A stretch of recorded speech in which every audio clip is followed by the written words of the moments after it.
So we thought we would come on and talk about some of the investigations, paranormal investigations that we've done in the past, and kind of give you a back end view, a butt view. Rear end view. A rear end view. How about a rear view, mirror view? Of some of our investigations. Always in the gutter. And talk about kind of like how we got into this and some of the places that have really freaked us out and why, and maybe some footage that never made it in to any of our videos. So let's do this.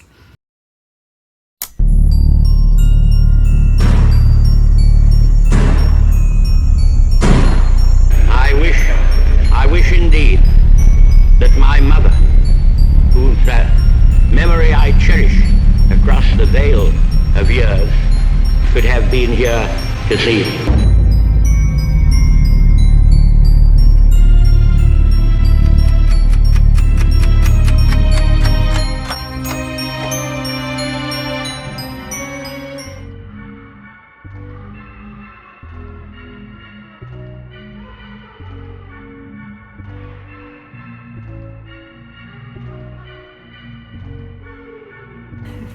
So you don't have a scariest place? Because that was one of my first questions. It's we go to a lot of scary places. yeah, but that's actually scare you.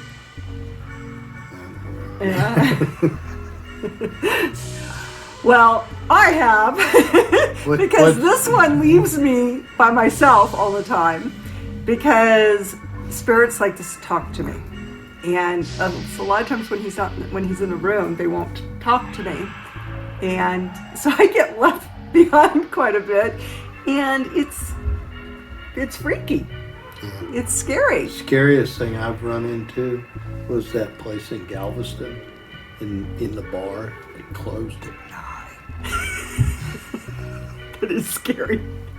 It's sad when you say I closed the bar and it's 9 o'clock. Yeah, that was scary. Oh. The best part about a blueberry martini is there's vodka in it. But Galveston was pretty scary. I think it was kind of, we knew that it was very haunted there. And we were on our way to go on a cruise. And we stayed at the Tremont Hotel, which was known to be haunted. And we also tried to stay in the Galvez on our way back, but it was booked and we couldn't get in. And that's very haunted, and they're owned by the same people. They're sister hotels. One sits on the water, one's over on the bayside. And the concierge over at the Galveston was really nice. We told her who we were, and she kind of gave us a personal haunted tour. Yeah, she was awesome. She took us up into the mob boss office. That was awesome. Yeah, and told us her experiences and experiences that other people had. And we've actually have not put that video together yet of the Galvez, because I was hoping to go back and actually do an investigation, so I was kind of holding on to it. But we did do an investigation, kind of an impromptu ones over at the Tremont. And so the backstory of Galveston Island, the whole island is just been tarnished with death, one event after the other. Death, doom, and destruction. Yeah, all the way back to the Native American days. But the most traumatic event that happened on that island, on the entire island, was the 1900 hurricane. And when that happened, 12,000 people died. And the number keeps climbing, because now that we have databases and they're starting to look at written records of they couldn't find this person ever, then they're presumed dead, and they're starting to add names to the databases, so the count keeps going up. So basically what happened is that this hurricane in 1900 is the most deadly hurricane that's ever hit the United States. They knew there was a hurricane, but they didn't realize it was coming their way. And when it hit, there was a 10-foot surge on the island. And That's it's 1 foot above sea level. yeah. So basically the whole thing was covered by the ocean. And so people had to hold up in the buildings. This was a very prosperous place at the time.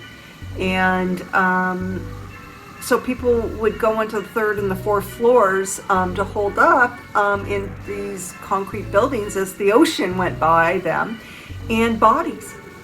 And they were pulling people in to the windows, whether they were dead or alive. And if they were dead, they were putting them in the corners. And if they were alive, everybody was holding up together. It was a very tragic event. So we were in one of those buildings that were survivors of the hurricane, in one of those buildings that they did pull bodies into. And one part of the hotel wasn't the original part in those days, and it became a boarding house. So boarding houses are known to be haunted because people die over the years. Well, the suite we stayed in, the owner of the hotel at one point died in, So this owner, husband and wife team, owned not only this hotel, but many other hotels and buildings. And they had a great love for Galveston, and they spent a lot of money in the 70s redoing a lot of these old buildings. And they lived in our suite that we stayed in. And that was scary. And you were doing that to me at the Plaza Hotel, and I was going down a dark stairwell. Yeah, Scaring what a fool. Scaring me to death. You have seen enough scary movies where you just won't do that stupid shit like going in the tool shed to see what you can find. And don't have sex while on a ghost hunt. You will be killed. Or drink. You drink alcohol, you're screwed. You're screwed. If you smoke marijuana, they chop your head off, I think. I'm not sure. Anyway, So, damn teenagers. So, Galveston.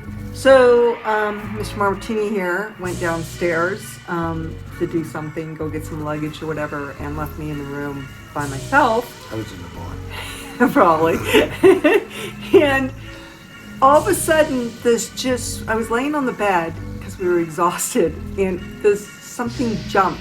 Like, you know how kids jump off a bed in a hotel and they run amok? I never did that. Well, our kids did. And they would jump off the bed and boom, to the person down below. Well, I thought that's what happened because it just sounded like somebody jumped off a bed. And Fell on their head. it was loud. And then it kept happening, and I knew there was nothing up there. It was a roof. But at one time, there was a floor up there. And I don't remember, was it a fire? Yeah, it was a fire. There was a fire that took out that top floor, but nothing was up there anymore. And there was a bar upstairs, but it was on the other side of the hotel, or the area that we were in, and it was locked up. It was closed due to rain. Yeah. It was raining and thunder and lightning and stuff, but there was nothing up there. You can say the city comes alive when you go through the storm. I actually looked at that roof on satellite photos just to see what was up there, and there was nothing up there that would make that sound. Nothing, that would fall. Something just went boom, and then it kept doing it too, remember? Well, it was quite an eventful night for you. I, however, slept like a baby. Yeah. I always do. It was a pretty bad night. So I basically had a spirit attach onto me, and it was the first time it ever happened to me that I know of. But I was fine. Everything was hunky-dory. I even have it on film that I'm in a good mood. Everything's going great, because I did a lot of footage while I was there, not only paranormal, but travel videos. So I was constantly filming.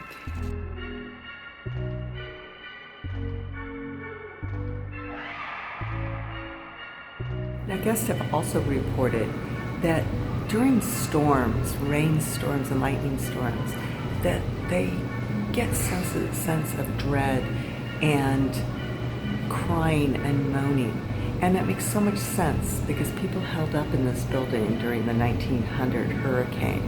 And what's really neat is it's thunder and lightning right now while we stay here. And around 9 o'clock that night, all of a sudden I started feeling dread, like my mother had died or something, and it was just dread, and sadness, and I couldn't shake it. And it came on very quickly, and it happened to me in our bedroom in the suite. And it lasted all night long. And it was the weirdest experience I've ever been through.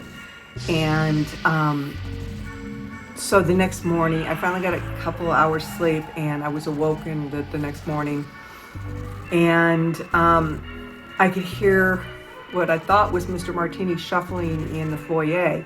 So we had a bedroom and a door to the living room, and then there was a foyer right here, which is the entrance to the room. And I could hear somebody shuffling around in that foyer. And off the foyer was another bathroom. And so I just thought he was, shuffling around in there. So I didn't get up. And then I heard the doorknob of the hotel room door, somebody had turned it. And then I heard nothing. And so I got up, and Mr. Martini's fast asleep in the living room couch. And Only place I could get him to sleep in. but the weirdest thing about that is that the minute I got up, the dread left. And I felt myself again, as if the spirit that was attaching onto me walked out and left. So we also got a lot on the K2 while we were there. Yeah. Yeah. Well, as we said before, it was really nice suite rooms on the 4th floor. The developer who had bought the hotel had turned that into his private penthouse, where he lived with his wife. And I guess both of them passed away in that room. We found out later they both had passed away in that room, and in the room where I was feeling all the dread. Yeah. But I think that the dread I was feeling, I was associating with the hurricane. People were held up on that floor and pulling dead bodies in, and there was a lot of dread going on, and it was almost like a spirit was trying to show me how they felt that night. The hopelessness. And I think with everything going on right now in the world, we kind of know how that feels. So K2, you got a lot of hits on the K2. When you were asking questions and stuff. Do you remember that? I did. Do you remember that at all? I thought the only spirits I found on that trip were in the bottle. We did find a lot of spirits. Yeah, with the alcohol package we bought for the cruise. Yeah, it did. Permanent liver damage there. Yeah. I came back, I had to get an IV at the hospital. The Tremont's got great martinis. We had blueberry martinis, and they were so good. Yeah, and a bullet hole in the wall. No, that was the Plains Hotel. They had the bullet hole. No, hell, all of them had bullet holes in the wall. According to them. Yeah, but it wasn't a bullet hole, really. Was it an arrow? No, somebody just broke the window. So anyways, check out our video on Galveston and the Tremont Hotel. The place did not let us down. It was haunted. Yeah. Especially the room that we were in. Matter of fact, I got a comment from a viewer of that they were watching that video, and they were there at the time that they commented and told me that they had an experience, but in a different room, and told me all about that experience. So maybe we'll share that. So the Tremont Hotel in Galveston, Texas, haunted.